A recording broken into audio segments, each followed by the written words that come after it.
I should have left the second I found the tape recorder. And if I'm being honest, I probably should have left even earlier than that. People always say that after they hear this story, like the right decision should have been obvious to me from the start, but that isn't how these things happen when you're actually there. Nothing starts as outright terror. It starts as something odd, then something a little more unsettling, then one more detail you can still explain away if you want to. By the time those details start fitting together, you're already inside the situation, and leaving stops feeling simple. That's what happened to me in the Monongahela. I kept giving everything one more chance to make sense until I realized the real danger wasn't the tape, or the whistle, or even the thing that followed me. The real danger was that something had been setting the whole experience up long before I arrived. This happened a little over 7 years ago, back when I used to do solo overnight hikes, whenever I had a long weekend and a trail map. I loved being alone in the woods, not because I was trying to prove anything, and not because I had some deep spiritual connection with the outdoors, but because I liked how simple everything became. You carried what you needed, you watched the weather, you found camp before dark, and for a little while, the world reduced itself to manageable things. That trip was supposed to be a 3-day loop through a remote section of the Monongahela National Forest, using an older trail system that got faint enough in places that it felt more like a memory of a trail than a real one. The day had been overcast and cool, with that damp smell that sits in the forest after a recent rain. Pine needles, mud, leaf rot, creek water. By mid-afternoon, I hadn't seen another person in hours, and I had settled into that solo rhythm where every sound around you starts to sort itself out. Water somewhere below, a branch settling in the wind, your own boots pressing into wet earth. That's why the cassette tape stood out immediately. It was sitting on a flat rock just off the trail, placed so deliberately that I noticed it before I even understood what I was looking at. At first, I thought it was just some old piece of plastic, but then I saw the clear window in the middle and realized it was a cassette. On the label, in faded black marker, someone had written, "Play me if you find camp." I stood there staring at it, mostly confused. A cassette tape in the woods was strange enough. A message on it made it feel staged. I looked around for some kind of geocache box or another note, but there was nothing else there. No bag, no marker, no sign anyone had been nearby recently. I picked it up because I didn't want to leave trash on the trail and slid it into my jacket pocket, already half deciding it was just the kind of weird thing you stumble across sometimes in remote places. I kept hiking. If I had known that finding the recorder next would change the whole tone of the trip, I would have turned around right then and there. I found it maybe 40 minutes later near a small flat section by a creek that I had already started considering as a campsite. It was a good spot, sheltered by hemlocks, dry enough for a tent, close to water but not too close. The recorder sat on top of a weathered stump like somebody had placed it there carefully, not tossed it down or forgotten it. It was one of those old handheld tape recorders, gray plastic, scuffed along the edges, with the battery cover held shut by a strip of duct tape. Next to it sat a dead flashlight and a rusted spoon. That combination bothered me before I even knew why. It didn't feel like abandoned gear. It felt arranged.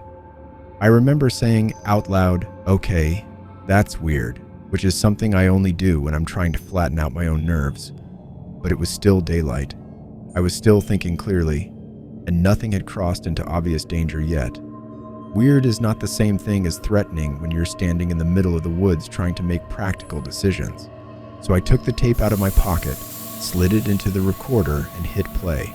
At first, there was only static and tape hiss. Then I heard breathing, very close to the microphone. A second later, a man's voice came through, low and tired. "If you're hearing this," he said, "you found my spot. Don't stay after dark." I remember almost rolling my eyes because it sounded exactly like the sort of creepy setup someone would make if they wanted to prank strangers. But then the voice came back, quieter this time, and said, "You'll think I'm trying to scare you off. I'm not. I'm trying to keep you from making the same mistake." I stopped the tape. What bothered me wasn't the warning itself. It was the exhaustion in his voice. He didn't sound playful. He sounded worn down. After that, the whole campsite started looking different. Once you begin actively searching for signs something is wrong, you always find more than you want. There were no obvious signs of a recent camp. No fire ring with fresh ash, no wrappers, no hung food, no paracord tied between trees. But there were things that didn't belong. 3 short cuts in the bark of one tree at the shoulder height, then another set of 3 farther back. Under the leaf litter near the stump were long, shallow, compressed shapes in the ground, like something heavy had been set there more than once. And near the creek I found a bright yellow strip of nylon tied around a branch. I thought it was survey tape until I touched it and realized it was part of a dog leash. The metal clasp end was gone, and the cut side wasn't frayed like it had snapped. It looked sliced clean. That was the first moment a real bad feeling settled into me. Not full fear yet, just the sense that several unrelated weird details had suddenly stopped being unrelated. I decided I wasn't staying there. I would fill my water, repack the few things I had already set down, and move on while there was still light. Then I heard the whistle. 3 short blasts from somewhere beyond the creek. Anyone who spends real time outdoors knows what that usually means. Distress, help, emergency. I stood completely still and listened. A few seconds later it came again. Same pattern, same direction. I shouted, "Hello?" and got nothing back. No crashing in the brush, no human voice, no movement at all. The thing that bothers me most now is that I already wanted to leave, and I still crossed that creek anyway. But if someone really had needed help and I ignored it, I knew that would stay with me forever. So I grabbed my flashlight, left my main pack by the tree, and headed downhill. The opposite bank was muddy enough to hold tracks, and that's where everything got worse fast. I found boot prints almost immediately, but they weren't normal hiking prints. The toes were pressed deep and the heels barely marked, like whoever made them had been leaning heavily forward or carrying an uneven load. Several sets crossed over one another and disappeared into thicker brush. I followed them farther than I should have, maybe 30 yards, calling out again and again into total silence. Then my flashlight caught another piece of that same yellow leash tied to a sapling. This piece had coarse brown-gray animal hair caught in the cut end. I remember my stomach dropping so hard it felt physical.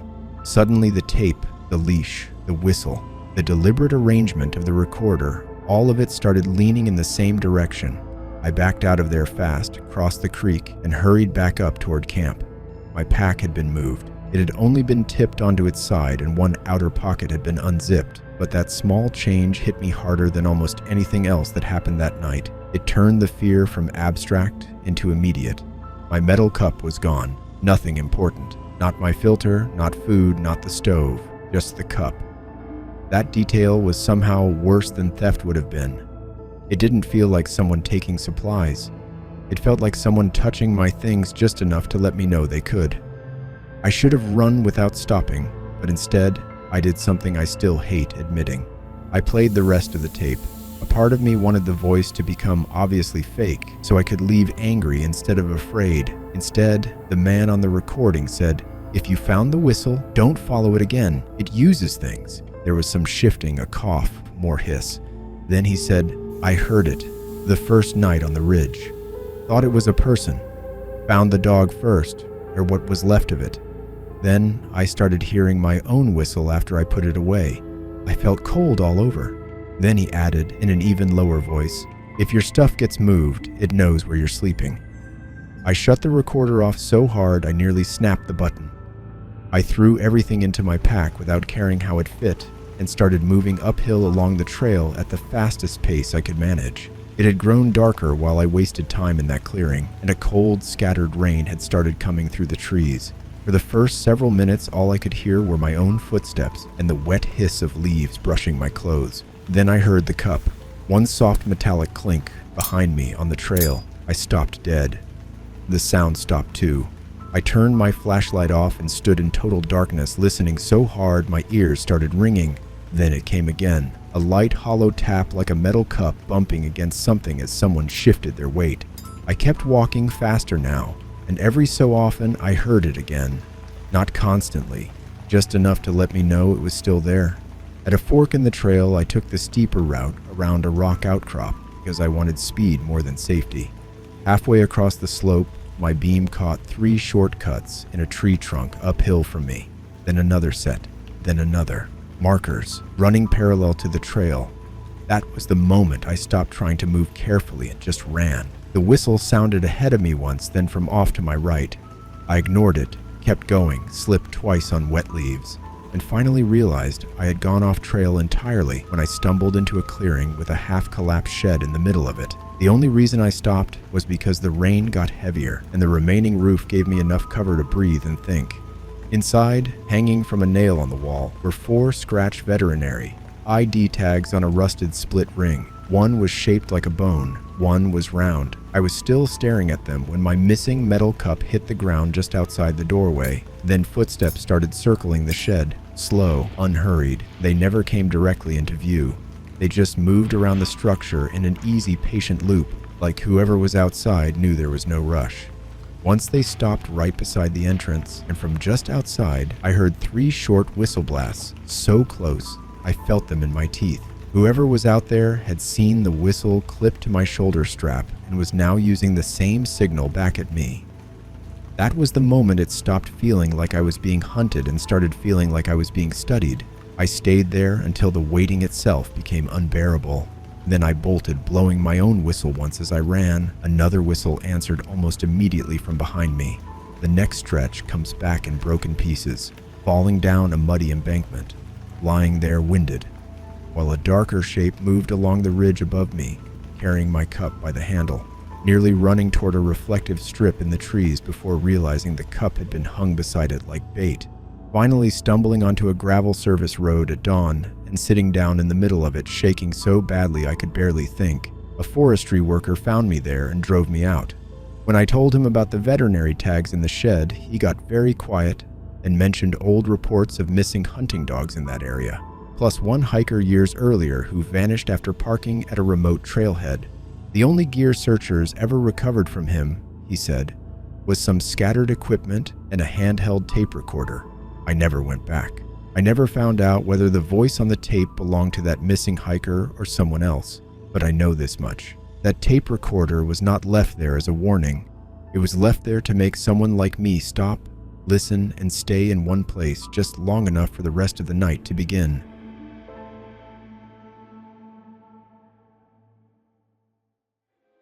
This happened in late October about 6 years ago, in a remote stretch of state forest in Western Virginia. I had gone out there for a 2-night trip because the weather was supposed to stay cold and dry, and I figured it would be one of the last comfortable weekends before real winter started setting in. The area wasn't a national park or anything especially famous, just miles of ridges, narrow creeks, old logging roads, and sections of trail that weren't maintained nearly as well as the map suggested. That was part of why I liked it. You could get away from people quickly if you wanted to. I parked at a small gravel pull-off sometime around noon and started hiking with a light pack, enough food for a couple days, a tent, a stove, and one of those cheap topo maps I had printed out myself because cell service out there was basically non-existent. The first few hours were exactly what I wanted them to be. Cool air, gray sky, leaves down everywhere. That dry, earthy smell you only get in the woods in late fall when everything is halfway between dead and settling in for winter. Every step made a soft crackling sound through old leaves and beech nuts. The trees were mostly bare by then, which meant the forest felt more open than it would have in summer, but it also meant I could see farther between trunks than I was used to. That made me feel safer at first, less hidden, less hemmed in. I remember thinking that specifically. I remember thinking how nice it was to be somewhere with visibility. The first thing that bothered me was an old trail register box near a fork in the path. It was nailed to a post beside a faded sign where one trail went west and another cut down toward a creek.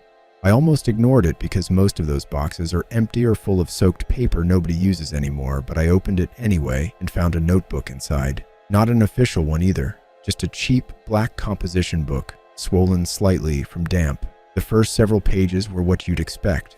Dates, initials, little comments from hikers about weather and trail conditions. Then I turned to a newer page and saw that one entry stood out from the rest because it was written much larger than everything else, pressing so hard into the paper it had torn through in places. It said, "If you hear something walking outside your tent, do not turn on a light." There was no date next to it, no name, no context, just that sentence. I actually laughed under my breath because it felt so deliberately creepy that my first instinct was to assume somebody was trying to entertain themselves by scaring strangers. I flipped ahead a few more pages and found another line in different handwriting that said, "It only comes close when it knows you're awake." That one made me shut the notebook and put it back. Not because I believed it, but because the second message bothered me more than the first. One person being weird is easy to dismiss. Two people being specific in similar ways is harder. Still, I was broad daylight, calm at that point, and nothing around me seemed wrong. The woods were quiet in an ordinary way. I hadn't seen anyone since the parking area. I took the left fork because it followed a narrow ridge that eventually looped down toward a creek where I intended to camp. A while later, maybe an hour after the register box, I found the tree. At first, I only noticed that there was carving in the bark because one section of trunk looked lighter than the rest from a distance. When I got closer, I saw letters cut into the bark about chest height, deep enough to be recent. Someone had carved a first name there in block letters. My first name. I just stared at it for a second, genuinely confused, because it's not a super uncommon name, and the most rational explanation was that somebody else with the same name had carved it there whenever they passed through. But what bothered me was how fresh it looked. The exposed wood was pale and hadn't darkened yet. It could not have been old. I remember touching the grooves with my fingertips and feeling that faint, sticky dampness you get from freshly cut bark. That's the moment I first felt a real chill that had nothing to do with the weather. I turned in a full circle and looked down the trail behind me, then into the woods on either side. Nothing moved, no voices, no footsteps, just that open late autumn forest and my own breathing suddenly sounding too loud. I told myself again that it had to be coincidence. Maybe some teenager from the area had the same name. Maybe whoever wrote the notebook messages had been passing time in equally stupid ways. I even remember saying "very funny" out loud, but my voice didn't sound convincing to me. I kept hiking, but after that I lost that relaxed rhythm I'd had earlier. Every little sound separated itself too sharply. A squirrel moving through leaves sounded like footsteps until I located it. A branch tapping another branch in the wind sounded deliberate. I checked behind me more often than I want to admit. Around mid-afternoon, the ridge trail began sloping down toward the creek basin, and that was where I noticed the trail markers. At first, they looked normal enough, just faded rectangular blazes on trees. Then I realized some of them weren't painted. They were strips of white cloth tied around branches at shoulder height, new cloth, not old weathered trail ribbon. On the first one, I figured some hunter or survey worker had left it. On the second, I started paying closer attention. On the third, I stopped and walked up to it. It was a strip torn from a plain white t-shirt or undershirt tied into a tight knot. Written on it in black marker were two words, "Keep going." That was enough to make me stand there for a long moment without moving. The knot was dry. The ink had not bled from rain. It was recent. It had not been hanging there for long. I looked farther ahead and saw another white strip maybe 30 yards down the trail. Then one beyond that, barely visible, a line of them. I should have turned around right then. Instead, I told myself something I'm still ashamed of because of how stupid it sounds in hindsight. I told myself if somebody was messing with me, the smartest thing I could do was ignore it. Make camp, sleep, and be back at the trailhead in a day. I did not want to reward some idiot's attempt to scare me by bailing out early. That thinking kept me going. I reached the creek just before dusk. It was a good campsite in the most practical sense. Flat ground above the waterline, a ring of big rocks from an old fire pit, enough tree cover to block most of the wind, and an open enough patch of ground for my tent. What was wrong with it was that it looked too ready. There was no obvious trash, no abandoned gear, but there were little signs that someone had expected the place to be used. A deadfall branch had already been cut into manageable lengths and stacked beside a stump. A cleared spot beside the fire ring was almost exactly the size of a two-person tent, and there was a length of orange extension cord draped over a low branch about 10 feet from the campsite, cut clean on both ends so that it served no possible purpose. I remember touching it and actually laughing once because by then, the whole day had started feeling unreal in this staged, almost theatrical way. A tree with my name, cloth markers telling me to keep going, A campsite with wood already stacked and a useless extension cord hanging in the woods like a prop. It felt like being led through something that wanted to look accidental but didn't quite know how. I made one smart decision at least, which was that I did not build a fire. I set my tent up quickly, ate cold food, and told myself I would leave at first light no matter how stupid I felt about it in the morning. The first hour after dark was uneventful enough that I actually started calming down. The creek noise helped. Water gives your brain something steady to hold on to. I lay in the tent with my boots still on and listened to the current move around rocks while the cold deepened outside. Once or twice, I heard small things moving through the leaves, but it sounded like normal forest life. Then, sometime later, I heard a sound that did not belong. It was a zipper, not mine, not close at first either. Somewhere off to the right of camp, maybe 50 yards out, a zipper opened slowly and then stopped. I held my breath and listened so hard my chest hurt. A few seconds later, I heard it again, longer this time, followed by the faint metallic tap of what sounded like a zipper pull hitting something hard. I remember every hair on my arm standing up because nothing about that sound could be explained by animals or weather. Somebody else was out there. The thing is, if it had been a normal person making camp nearby, the sound would have been almost reassuring. Instead, it felt wrong because I had not seen or heard another hiker all day, and because the sound came from a fixed distance away without any other noise around it. No talking, no footsteps, no rustling gear. Just one careful zipper opening and closing in the dark. I did not turn on my lantern. I did not unzip my tent. I lay there staring upward and felt the notebook message come back into my mind with horrible clarity. If you hear something walking outside your tent, do not turn on a light. The footsteps started maybe 20 minutes later, slow, deliberate. They were not the soft random sounds of an animal nosing around camp. They had cadence, weight. Someone stepping through leaves with enough care that I could hear each placement separately. One step, long pause, another step. They circled the tent once at a distance, maybe 10 or 12 feet out. Then the steps stopped near where I had left my pack under the vestibule. I heard the soft scrape of fabric shifting, then the unmistakable metallic click of a buckle. My whole body locked. I reached slowly for the knife I kept beside me, even though I knew how useless that would be if someone really wanted to do something. The zipper sound came again, closer now, but this time I realized it wasn't a tent zipper. It was one of the pockets on my backpack. Whoever was out there was opening and closing my pack one compartment at a time. The patience of that scared me more than aggression would have. A person who wants to rob you moves fast. A person who wants to frighten you takes their time. I don't know how long I stayed frozen in that position before I heard the whisper. It came from just outside the tent wall near my head, low enough that at first I thought it might have been the creek playing tricks on me.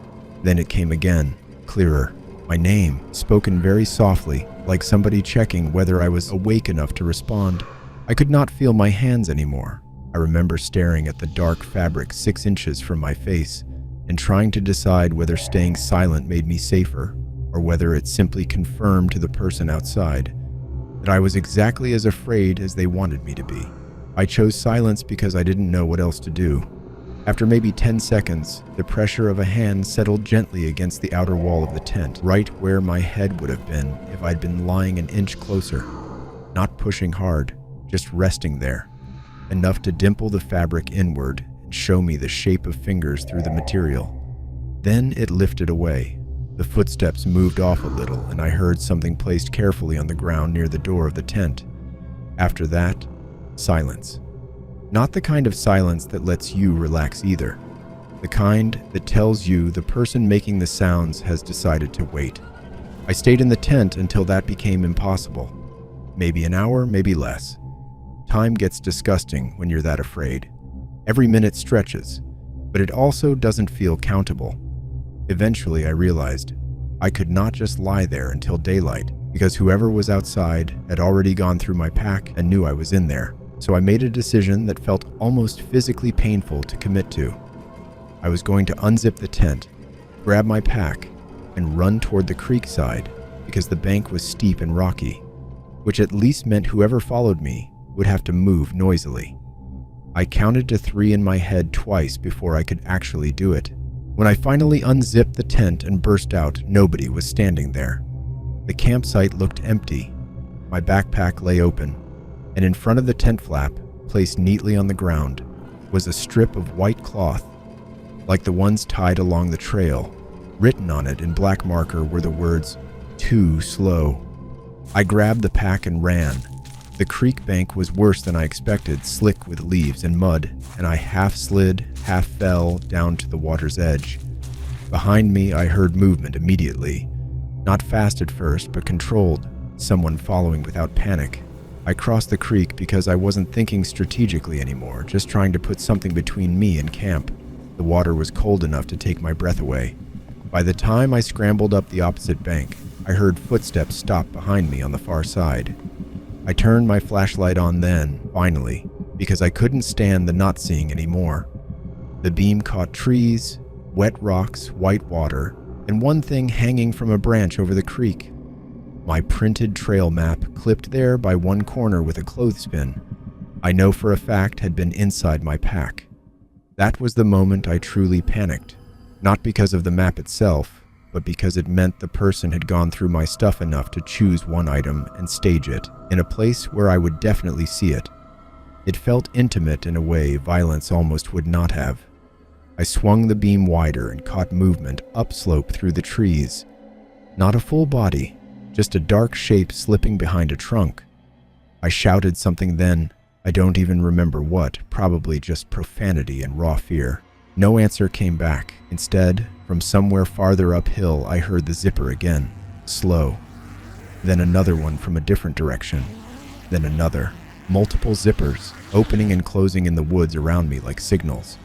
I ran along the creek until I found an old logging road and followed it blindly through the dark. Twice, I thought I heard someone keeping parallel to me in the trees. Once I definitely saw a white strip tied around a sapling ahead, and veered away from it so hard I nearly rolled my ankle. The logging road eventually rose toward a service gate, and by the time I reached it, the sky was starting to gray. That should have made me feel safer. It didn't. Dawn just made the whole night feel more real. When I got to the gate, there was something tied to it, with orange extension cord from the campsite. It was one of my gloves, knotted so tightly into the metal that I had to cut it loose later with a pocket knife. I hadn't even realized the glove was missing. That detail has bothered me ever since, because it means the person trailing me had time not just to steal from me, but to select things and place them ahead of me while I was moving. They weren't just following, they were getting in front when they wanted to. I made it back to my truck just after sunrise. There was no one in the lot. No note, no slashed tires, nothing dramatic. That almost made the whole thing feel crazier, like maybe I had spent the night in some kind of private nightmare. But when I opened the passenger door to throw my pack in, I found one last strip of white cloth sitting on the seat. Clean. Dry. Impossible, because the truck had been locked since noon the day before. In black marker, it said, "You should have turned around at the tree." I drove out of there so fast I almost went off the gravel twice. I did call the local ranger station later, and the woman I spoke to was polite enough to listen. But I could tell from the tone of the conversation that without seeing the person myself or getting hurt, my report was just going into the pile of weird things people say happened in the woods. The only interesting part came when I mentioned the white cloth markers and the messages on them. She got quiet for a second and asked which trail register box I had used at the fork. When I told her, she said they had removed that register post the previous year after repeated vandalism complaints. There should not have been a notebook box there at all. That's the kind of detail I try not to think about too much, because if she was right, then either I took a trail I still can't fully account for, or someone had rebuilt that register just to put the notebook there. And if that's true, then the line written on the last cloth was probably the most honest thing I found the whole time. I really should have turned around at the tree.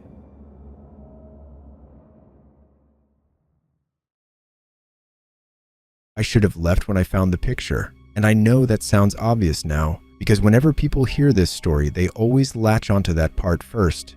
They say nobody in their right mind would have stayed after finding a picture of themselves in the middle of the woods. And I get why they say that. But the truth is, it wasn't that simple in the moment. Nothing about that day began in a way that felt dramatic or supernatural or even especially dangerous. It began the same way a lot of my solo trips used to begin, with me wanting one quiet night away from everything and choosing a stretch of forest remote enough that I probably wouldn't see anyone after the trailhead. That's how I liked it. I used to trust the woods more than I trusted people, and that trust is exactly what got me into the situation in the first place, because if something feels familiar enough, you keep giving it one more chance to make sense. That was my mistake. I kept deciding every strange thing had a normal explanation, and by the time I stopped doing that, dark had already set in. I was already too far from my car to leave comfortably, and whoever had been out there with me had already had hours to watch me without me ever once seeing them clearly. This happened about 5 years ago in a stretch of national forest in eastern Tennessee, not far from the Smokies, but remote enough that it didn't get anything close to tourist traffic. It was late November, cold but not yet miserable, and I picked that weekend because the forecast was dry, the leaves were mostly down, and I figured the bare trees would make the forest feel more open and easier to read. I started in the early afternoon from a narrow gravel pull-off beside a service road, the kind of place you would miss if you didn't already know it was there. And the first few hours were exactly what I wanted them to be. The air had that sharp, dead leaf smell late fall forests get, a mix of cold dirt, old wood, damp bark, and the faint mineral smell of creek water somewhere lower in the basin. The trail was thin but visible, just enough foot traffic to keep it from disappearing completely. And because the canopy had mostly opened up for the season, I could see farther between the trunks than I was used to. I remember liking that. I remember thinking how much better it felt than summer hiking, when everything is thick and green and claustrophobic. Out there, I could see 50, 60 yards in some directions, maybe more where the land sloped away. It felt like nothing could get close without me noticing. The first thing I found that bothered me was a small pile of stones in the middle of the trail. 5 flat creek rocks stacked one on top of the other in a way that looked too balanced to be accidental. I stepped around it and kept going because people build little cairns in the woods all the time for no reason other than boredom, and that by itself didn't mean anything. But maybe 20 minutes later I found another one, then another after that, and what got to me wasn't the stones themselves so much as where they were placed. Not beside the trail, not marking a turn or a crossing, but directly in the path, right where I would have to notice them and step around them. The third one had something tucked beneath the top rock, just enough white showing that I bent down and pulled it free.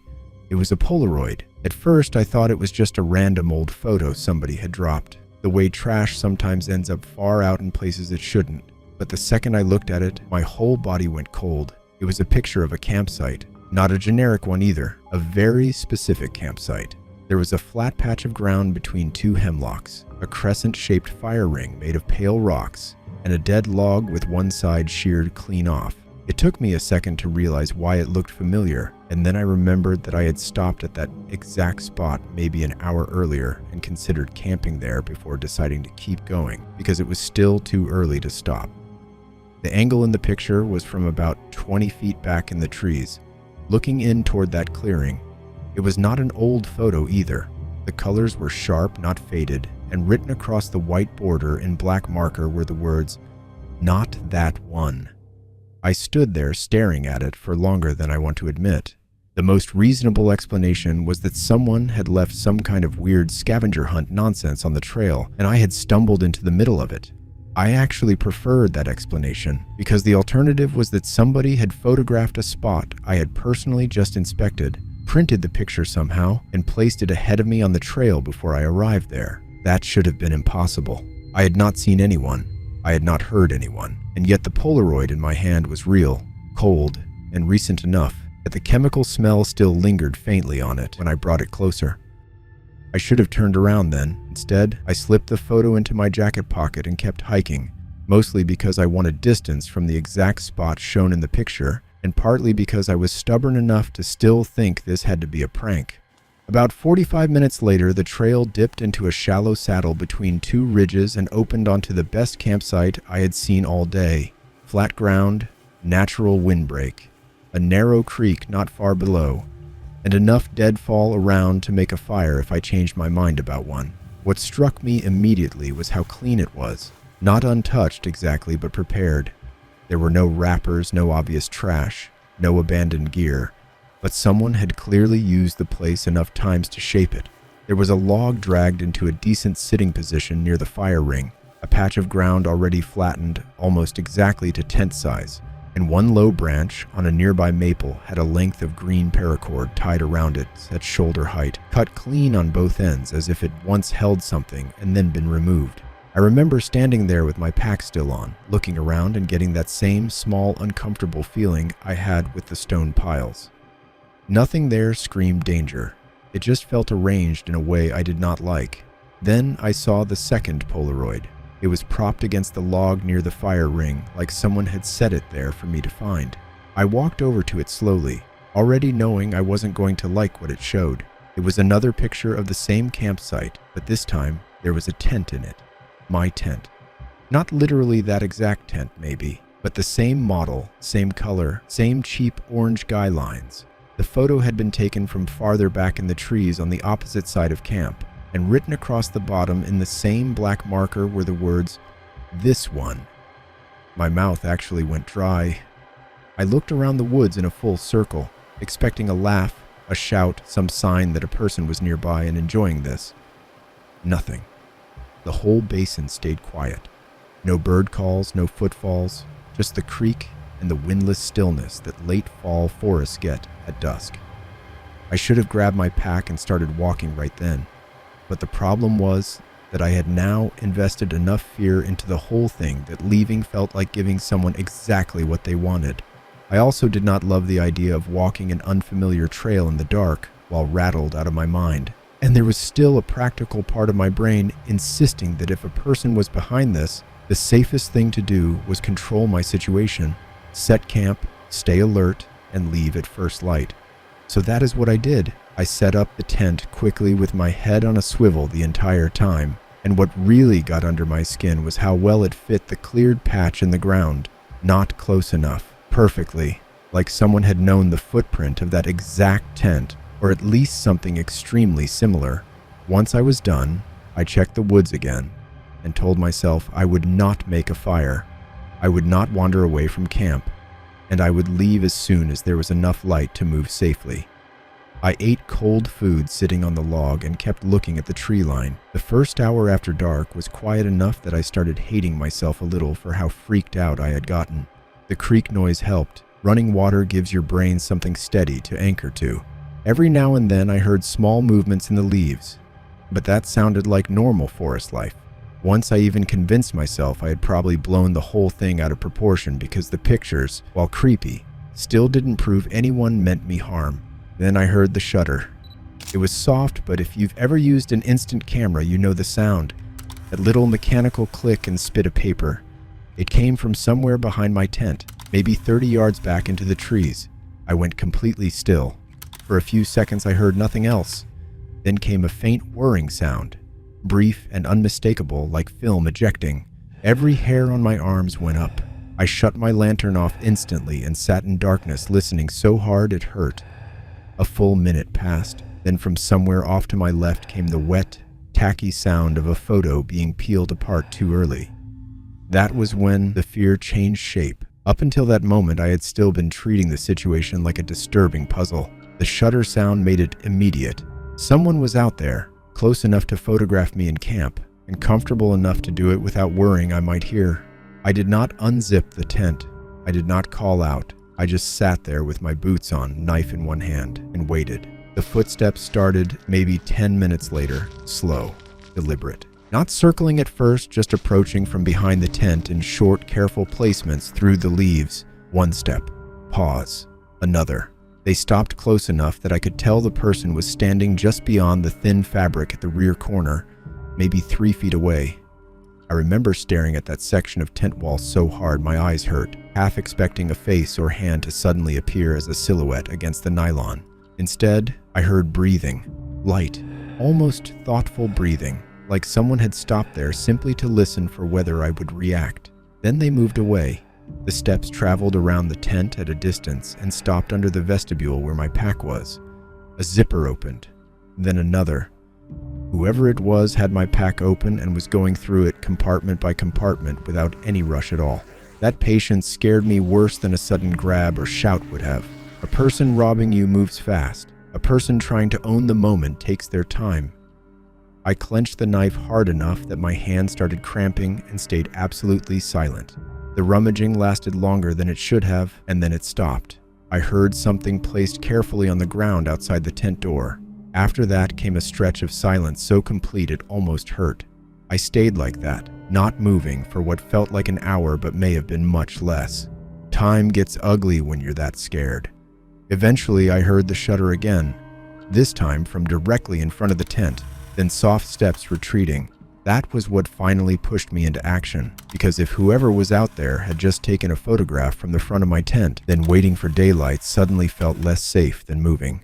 I made up my mind to unzip the tent, grab my pack, and run downhill toward the creek, because at least the open water and rocks would give me some visibility and noise. I counted to 3 in my head twice before I could force myself to move. When I finally burst out of the tent with my flashlight up, nobody was there. The campsite looked empty. The vestibule was open. My pack lay on its side, and on top of it sat a fresh Polaroid, still developing in the cold air. I grabbed it automatically before I could stop myself. It was a picture of the front of my tent, taken from maybe 10 feet away. But the thing that made my stomach fold in on itself was what showed in the reflection of my unzipped vestibule window.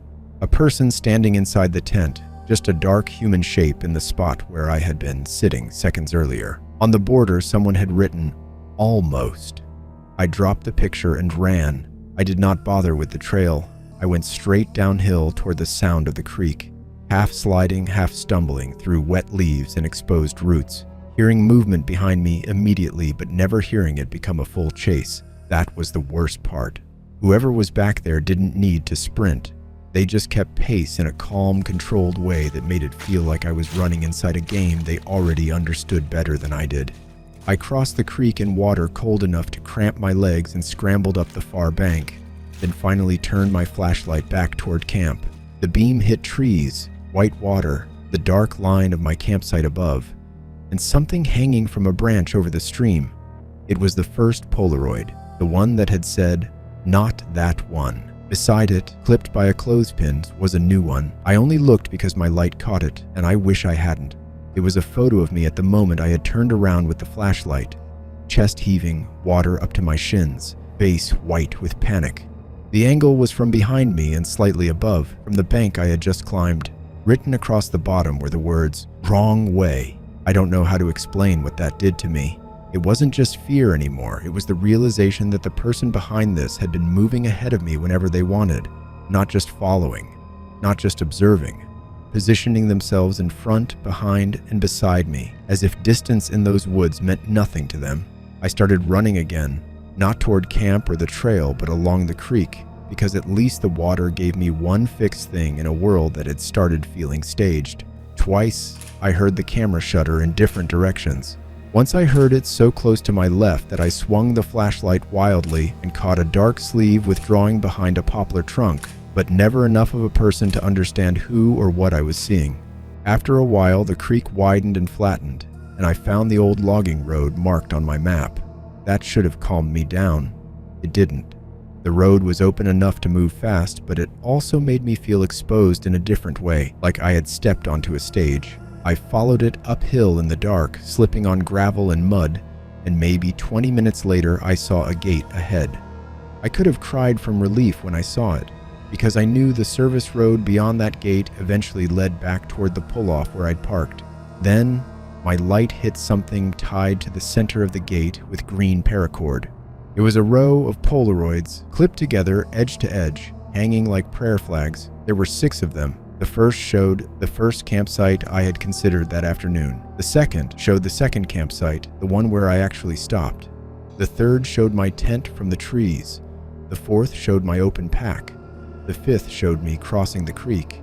And the sixth showed my truck at the gravel pull-off where I had parked earlier that day, photographed from behind through the trees. Written across the bottom in black marker were the words, "You still think this started out here?"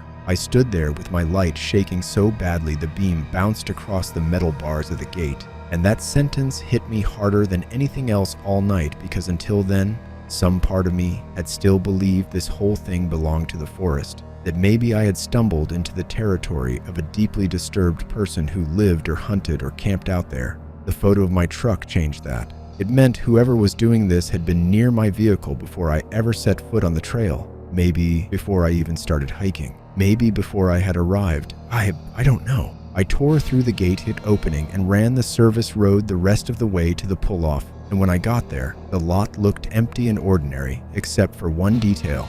My driver's side door was standing open. I know I had locked it. I am obsessive about that when I hike alone. I stopped just short of the truck and listened. Nothing. No footsteps, no shutter. No creak now, no wind. Just dead silence and the ticking sound of my engine metal cooling in the cold where it had sat all day. I went to the open door and found one final Polaroid on the driver's seat.